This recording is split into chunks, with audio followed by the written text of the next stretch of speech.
Hello दोस्तों, एक और नई वीडियो में आपका स्वागत है। आज हम लोग आए हैं मध्य प्रदेश के देवास में माता टेकरी पे स्थित माँ तुलजा भवानी और माँ चामुंडा के दर्शन करने के लिए। माता का यह मंदिर इंदौर से लगभग 40 किलोमीटर की दूरी पर स्थित है। उज्जैन से देवास की दूरी लगभग 35 से 40 किलोमीटर की है और भोपाल से देवास की दूरी लगभग 155 किलोमीटर की है। देवास का नज़दीकी एयरपोर्ट देवी अहिल्याबाई होलकर एयरपोर्ट है, जो कि इंदौर में बना हुआ है। पौराणिक मान्यताओं के अनुसार जिन स्थानों पे माता सती के अंग गिरे थे उन स्थानों को शक्तिपीठ कहा जाता है, लेकिन देवास के इस टेकरी पे माता सती के रक्त की कुछ बूंदें गिरी थीं, जिसके कारण माता के इस स्थान को अर्ध शक्तिपीठ कहा जाता है। कुछ जगहों पर इसे रक्त शक्तिपीठ के नाम से भी जाना जाता है। माता सती के गिरे हुए रक्त से इस स्थान पर दो देवियों की उत्पत्ति हुई, जिन्हें माँ चामुंडा और तुलजा भवानी के नाम से जाना जाता है। बड़ी माँ को तुलजा भवानी और छोटी माँ को चामुंडा माता कहा जाता है। यहाँ बड़ी माँ तुलजा भवानी के पास हनुमान जी का मंदिर और छोटी माँ चामुंडा देवी के पास भैरवनाथ जी का मंदिर स्थित है। इस समय आप सभी लोग माँ चामुंडा के दर्शन कर रहे हैं। इस पर्वत पर दो देवियों का निवास होने के कारण इस क्षेत्र को देवास के नाम से जाना जाता है। ऐसी मान्यता है कि माँ चामुंडा और तुलजा भवानी दोनों ही माताएं अपनी जागृत अवस्था में यहाँ पर स्थित हैं।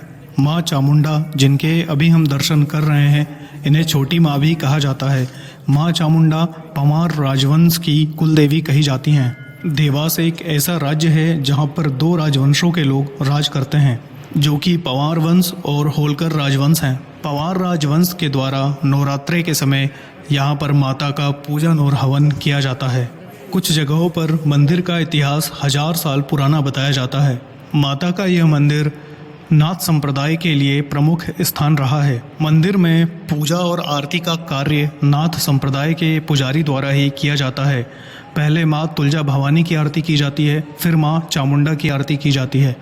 दोस्तों, ऐसी मान्यता है कि दोनों देवियों के बीच बहनों का नाता है। एक बार दोनों देवियां किसी बात पर एक दूसरे से रूठ गईं और दोनों देवियां अपने स्थान को छोड़कर जाने लगी। माँ चामुंडा पर्वत से नीचे उतरने लगी और माँ तुलजा भवानी पताल में समाने लगी। उस समय भैरवनाथ महाराज ने माँ चामुंडा देवी से क्रोध शांत करने के लिए विनती की। उन्हीं भैरवनाथ महाराज जी के दर्शन अभी आप कर रहे हैं। दोस्तों, यहाँ पर मन्नत मांगने के लिए लोगों के द्वारा उल्टा स्वास्तिक बनाया जाता है और मन्नत पूरा होने के बाद उसी स्वास्तिक को यहाँ आकर सीधा किया जाता है। दोस्तों, भैरवनाथ जी के प्रार्थना करने पर माँ चामुंडा देवी अपने स्थान पर रुक गईं। उनका विग्रह आज भी ऐसा प्रतीत होता है कि माँ चामुंडा देवी इस पर्वत से नीचे उतर रही हैं। माता के इस शक्तिपीठ पर सिद्ध महापुरुषों ने तपस्या की है। इस अर्ध शक्तिपीठ पर गुरु गोरखनाथ महाराज भरथरी, जो कि महाराज विक्रमादित्य के भाई थे, इनके अलावा नाथ संप्रदाय के कई अन्य साधकों ने अपनी तपस्या यहाँ पे पूर्ण की है। दोस्तों, माता का ये मंदिर 300 फीट की ऊंचाई पर बना हुआ है। दोस्तों, यहाँ भगवान शिव का भी एक मंदिर स्थित है। देवास की पहाड़ियों से 12 महीने पानी रिसता रहता है, ऐसा यहाँ कहा जाता है, जो कि मैं आपको अभी माँ काली के मंदिर में दिखाने वाला हूँ। दोस्तों, ये है माँ काली का मंदिर और यहाँ पे जो पानी आप देख रहे हैं वो इन्हीं पहाड़ों से रिस करके जमा हुआ है। मंदिर के पुजारी जी बताते हैं कि इस पानी का इस्तेमाल वो खुद भी करते हैं। दोस्तों, अभी आप लोग माँ काली और भगवान गणेश के दर्शन कर रहे हैं।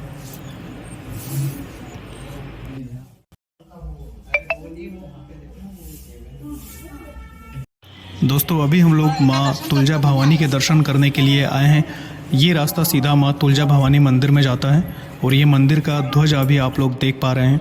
माँ तुलजा भवानी के मंदिर तक जाने के लिए एक रास्ता ये भी है, जिससे अभी हम लोग जा रहे हैं, जो हनुमान मंदिर से होते हुए जाता है। दोस्तों, जैसा कि अभी हमने बताया कि दोनों देवियाँ किसी बात पर एक दूसरे से रूठ गईं और दोनों देवियाँ अपने स्थान को छोड़कर जाने लगीं।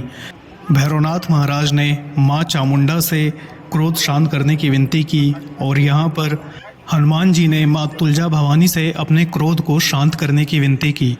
भगवान हनुमान जी की प्रार्थना सुन के तुलजा भवानी अपने स्थान पर रुक गईं। माँ तुलजा भवानी का आधा धड़ पाताल में समा चुका था, जिसके दर्शन आप आज भी यहाँ उसी स्थान पर कर सकते हैं। आज भी यहाँ माँ तुलजा भवानी के आधे विग्रह की पूजा की जाती है। अभी आप सभी लोग माँ तुलजा भवानी के दर्शन कर रहे हैं, जिन्हें कि बड़ी माँ भी कहा जाता है। माँ तुलजा भवानी होलकर राजवंश की कुल देवी कही जाती हैं। होलकर राजवंश के द्वारा नवरात्रि के समय यहाँ पर विशेष पूजा, हवन और यज्ञ किया जाता है। ऐसी मान्यता है कि माँ तुलजा भवानी का स्वरूप दिन में 3 बार बदलता है। सुबह के समय बाल अवस्था, दोपहर में युवावस्था और रात के समय वृद्धावस्था के रूप में माता के दर्शन होते हैं। मंदिर से जुड़ी मान्यता के अनुसार संतान प्राप्ति के लिए मां को 5 दिन तक पान का बीड़ा भोग लगाया जाता है। मंदिर में मां तुलजा भवानी के दर्शन करने के बाद भगवान हनुमान जी के दर्शन करना भी अनिवार्य माना जाता है।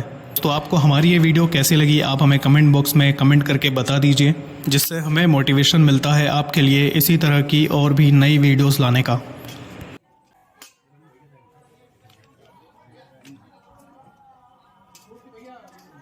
दोस्तों, नवरात्रि के समय शारदीय नवरात्रि में यहाँ पर मेले का आयोजन किया जाता है। जगह जगह पर श्रद्धालुओं के लिए भंडारे का आयोजन भी किया जाता है।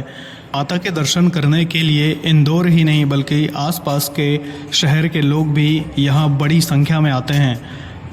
माता के इस दरबार में भक्त पूरे साल दर्शन करने के लिए इस मंदिर में आते हैं। माता के दर्शन करने की मान्यता के अनुसार पहले माँ तुलजा भवानी के दर्शन करने चाहिए, उसके बाद हनुमान जी के दर्शन, फिर माँ चामुंडा देवी के दर्शन और उसके बाद भैरवनाथ महाराज जी के दर्शन करना चाहिए। दोस्तों, माता के इस मंदिर में दर्शन करने के लिए लोग आसपास के जिलों से भी यहाँ आते हैं। माता की ये टेकरी नाथ संप्रदाय के लिए एक तपस्थली रही है।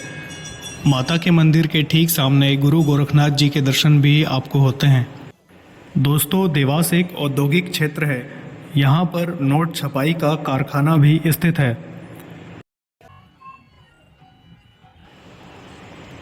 इस जगह पर लोगों के द्वारा धागा बांधकर भी माता से मन्नत मांगी जाती है।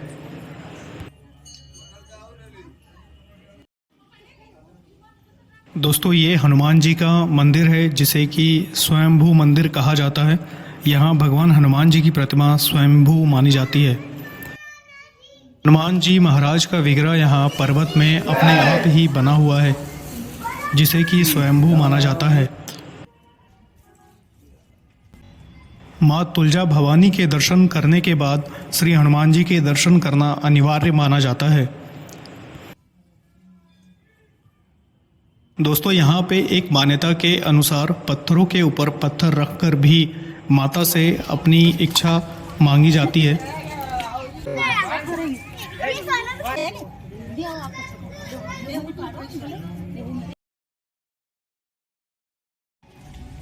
दोस्तों, यहाँ पर आपको 20 रुपये में भोजन प्रसादी भी मिलती है, जो कि सुबह 11 बजे खुलता है। यहाँ पर पीने के पानी की व्यवस्था भी है और यहीं पास ही सुलभ कॉम्प्लेक्स भी बने हुए हैं। दोस्तों, यहाँ पर लोगों की सुविधा के लिए रोपवे भी चलाया जाता है, जो कि सुबह 7:30 बजे से लेके रात को 9:30 बजे तक खुला रहता है। अगर आप रोपवे पे दोनों तरफ से ट्रेवल करते हैं तो इसके लिए आपको 120 to 130 रुपीज़ 120 से 130 रुपये चार्ज किए जाएंगे। और अगर आप एक साइड ट्रेवल करते हैं तो ये आपको 90 से 100 रुपये के बीच में चार्ज लगेगा। दोस्तों, प्राइस चेंज भी हो सकते हैं, तो आप यहाँ आके एक बार पता कर लीजिएगा।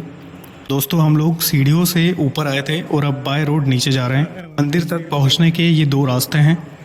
इस वीडियो को एंड तक देखने के लिए आपका धन्यवाद।